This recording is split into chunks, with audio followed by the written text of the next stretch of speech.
Netflix may have lost the war for Warner Brothers, but that doesn't mean they're out the door. They're angry, they're angsty, and now they may just be attacking Paramount.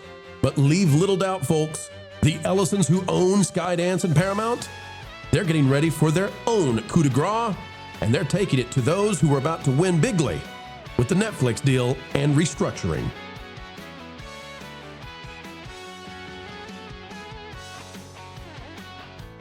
It's a great day. It's a groovy day. Thank you for coming our way, ladies and gentlemen, damas y caballeros.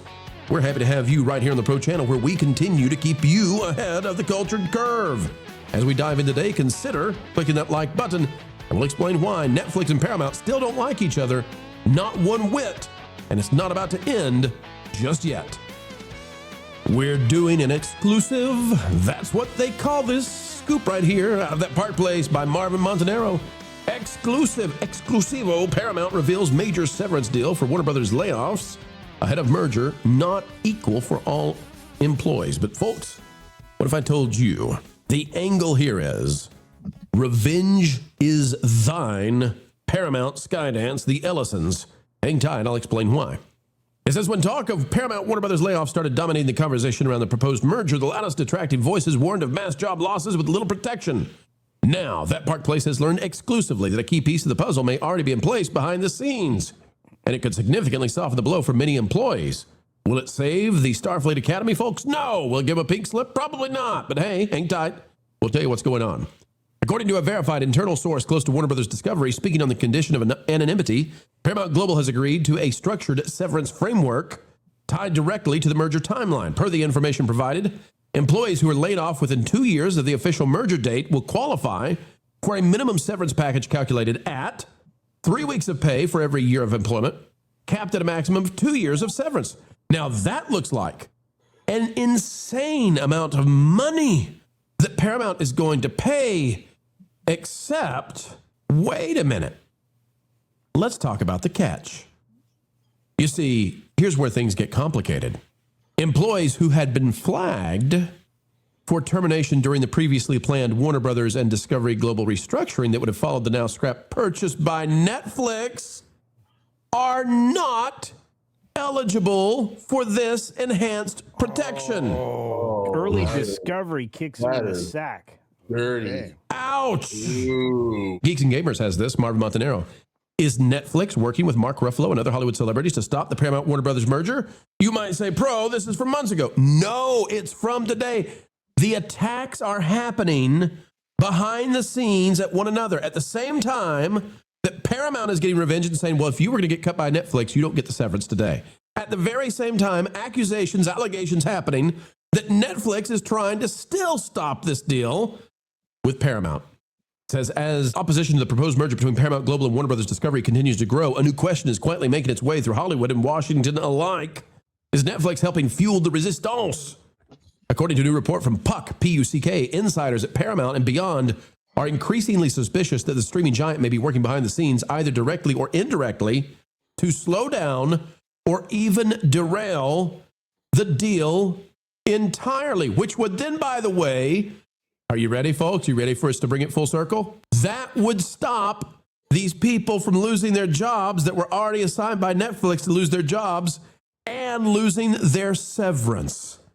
Kevin, this is a conundrum, a crazy conundrum, but at the heart of it all is a very angry battle between still Paramount and Netflix. They came out of this not liking each other one whit. No. Yes, this has gotten beyond contentious, although I'm one of those people who I'm still baffled that the Netflix deal was considered over Paramount's vastly superior offer to begin with. It just does not make sense. They're saying we're going to take the entire company, every single asset, try to give you as much cash as possible and keep it moving, versus Netflix that just wanted very specific parts, while the rest of it, the part that was bringing the whole thing down, had almost zero valuation. What were you going to do with it? Bring it to the guy who gives you cash for gold watches in the mall? It just was stupid. So I get it now. There's some animosity. We've got a non-story here, and that some employees are going to get a better severance package than other employees. Sorry, guys, that is life. Some employees have higher compensation. Some employees were just frankly more valuable. They get higher compensation packages. This all of a sudden, the rallying the board leftist adult pretenders to be upset because now there may be an air of fairness in how the news gets portrayed to try to derail, a deal. Okay, that's boring. We've done this already. And what Mark Ruffalo is just turning into the oldest, most deranged cat lady lesbian on the planet. Give the guy a steak and tell him to sit down. What is happening? So here's my question. As we look at this, as Netflix is trying to derail this, perhaps, if they're successful, if they were to somehow stop Paramount from closing this out and getting hold of Warner Brothers, would that save stuff like Starfleet Academy? Would that keep Kurtzman in power? Because right now, the belief is that the Ellisons are the ones who are pushing him out and saying, we're done, no more. As we go forward, we're clearing you out of Paramount. We're taking on Warner Brothers. We're gonna clean things down. Like, if they lost Warner Brothers, Paramount might be forced to say, wait a minute, we don't have anything like we thought we had. Bring it on back. We'll take more Kurtzman. I don't know, guys. What do you think about this? That Netflix is trying to put them in a position where they lose out on all their expectations, even this late in the game. As part of the show tonight with myself and Lou, because we're going to be going live right after this show on T3PO. You should follow us over there. We're going to be talking about this and the exit pay package of over $525 million that Zaslav is going to exit with. That I think is absolutely insane. He's already a wealthy man, but now he's going to be, well, he's still not Iger wealthy, but he's done pretty well. And everything that he built and combined in order to parse out and sell in pieces got sold in one foul swoop that he could do nothing about. So as we look forward to, I think it's tomorrow's vote. Somebody correct me if I'm wrong. That $525 million exit may be worth a lot less. So stay tuned, folks. We're not 100% sure on where this money actually finds itself. Isn't it interesting that they're now saying that letter that's going around, supported by the usuals, Jason Bateman, you got J.J. Abrams, Florence Pugh, Dennis Villanueva, Ben Stiller, Kristen Stewart. We've seen Pedro Pascal, Mark Ruffalo, Jane Fonda. You know the list. Maybe supported by Netflix. Jane. Yeah, Hanoi Jane. First of all, they should have kept J.J. Abrams far away from that list because it's brutally self-serving.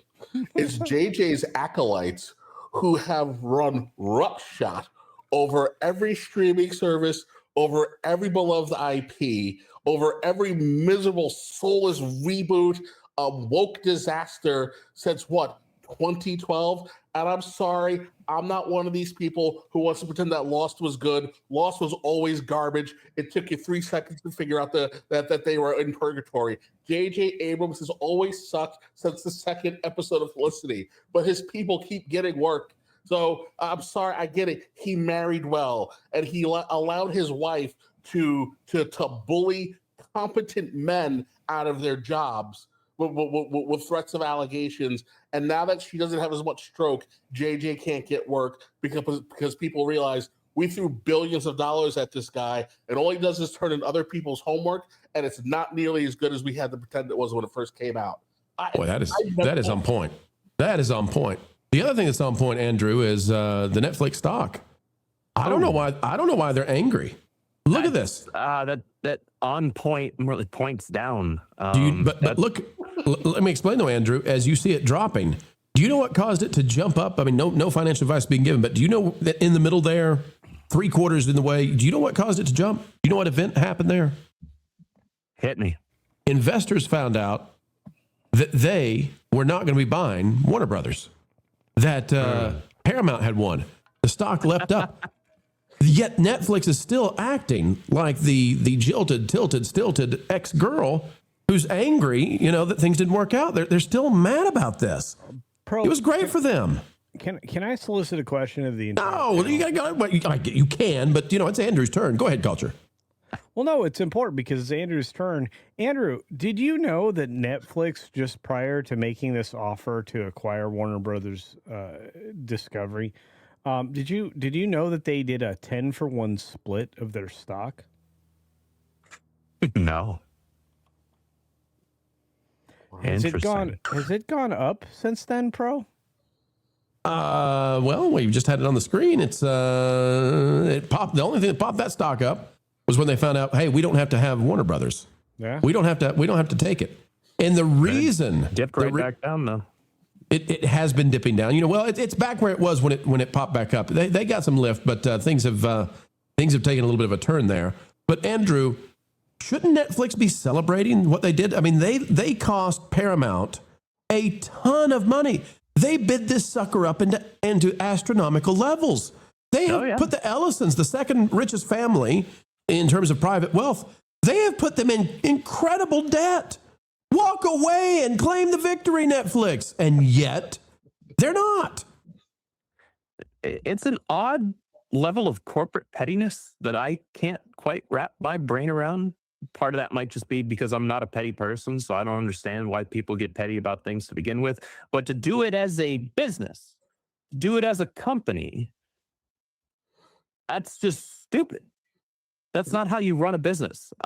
Just take your W or your half W, whatever you want to call it. Go away.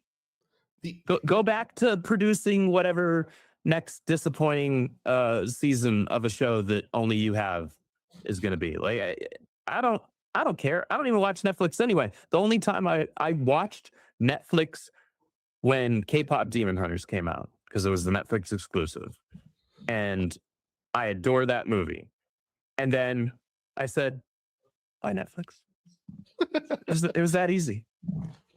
How much Lauren is desperately trying to find that unmute button.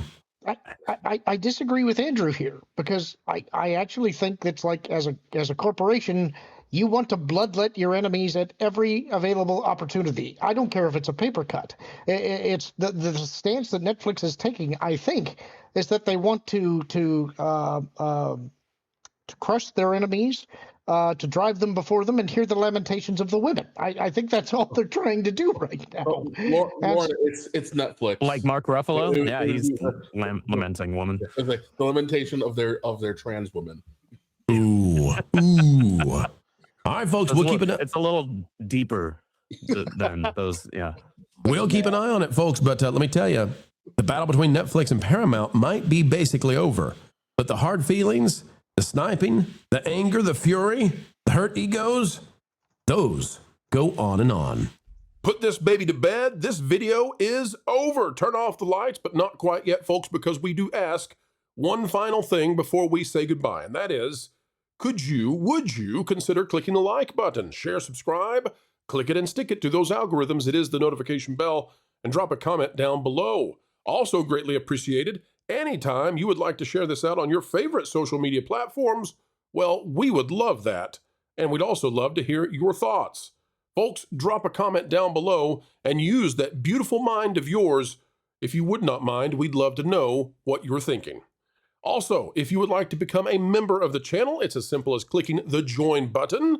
It is the price of a soda per month, and you'll gain access to all kinds of new, cool, exclusive information.